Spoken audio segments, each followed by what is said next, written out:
కేంద్ర ప్రభుత్వం ప్రవేశపెట్టిన బడ్జెట్లో అధిక నిధులు సాధించిన ఘనత CM Chandrababu Naidu, deputy CM Pawan Kalyan, MP పురంధేశ్వరిలకే దక్కుతుందని నారా లోకేష్ యువజన ఫౌండేషన్ రాష్ట్ర అధ్యక్షులు మండపాక సుబ్బు అన్నారు. దివంగత విశ్వవిఖ్యాత నట సార్వభౌమ నందమూరి తారక రామారావు తనయుడు నందమూరి రామకృష్ణ జన్మదిన వేడుకలు నారా లోకేష్ యువజన ఫౌండేషన్ రాష్ట్ర కమిటీ రాష్ట్ర అధ్యక్షులు మండపాక సుబ్బు ఆధ్వర్యంలో ఘనంగా నిర్వహించారు.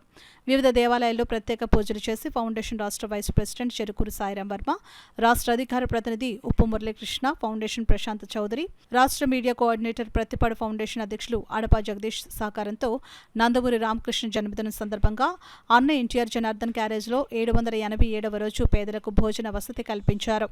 సుబ్బు మాట్లాడుతూ నందమూరి రామకృష్ణ మరిన్ని పుట్టినరోజులు జరుపుకోవాలని ఆకాంక్షించారు. కేంద్ర బడ్జెట్లో ఆంధ్రప్రదేశ్ రాష్ట్రానికి నిధులు కేటాయించడంలో ముఖ్య పాత్ర పోషించిన నారా చంద్రబాబు నాయుడు, పవన్ కళ్యాణ్, దగ్గుపాటి పురంధేశ్వరిలకు అభినందనలు తెలిపారు. అమరావతి రాజధానికి బడ్జెట్లో భాగంగా 1500 కోట్లు ప్రకటించడం పట్ల హర్షం వ్యక్తం చేశారు. పోలవరం ప్రాజెక్టుకు కూడా నిధులు విడుదల చేస్తారని, సరైన సమయానికి ప్రాజెక్టు పూర్తి చేస్తామని చెప్పడం కూడా సంతోషకర విషయమని అన్నారు. ఈ కార్యక్రమంలో ఫౌండేషన్ సభ్యులు మండపాక నాగబాబు, కర్రి వీరబాబు, ఆటో యూనియన్ సభ్యులు పాల్గొన్నారు. ఫౌండేషన్ రాష్ట్ర వైస్ ప్రెసిడెంట్ చెరుకూరి సాయిరాం వర్మ, ఉప్పు మురళీకృష్ణ, ప్రశాంత్ చౌదరి, అడపా జగదీష్ వారి సహకారంతో ఈ కార్యక్రమం జరిగింది.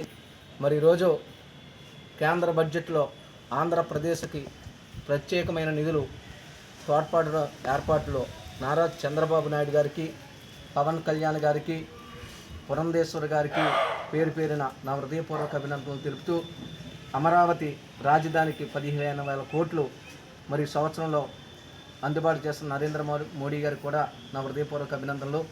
అదేవిధంగా పోలవరం ప్రాజెక్టును కూడా పూర్తి చేస్తామని అన్నారు.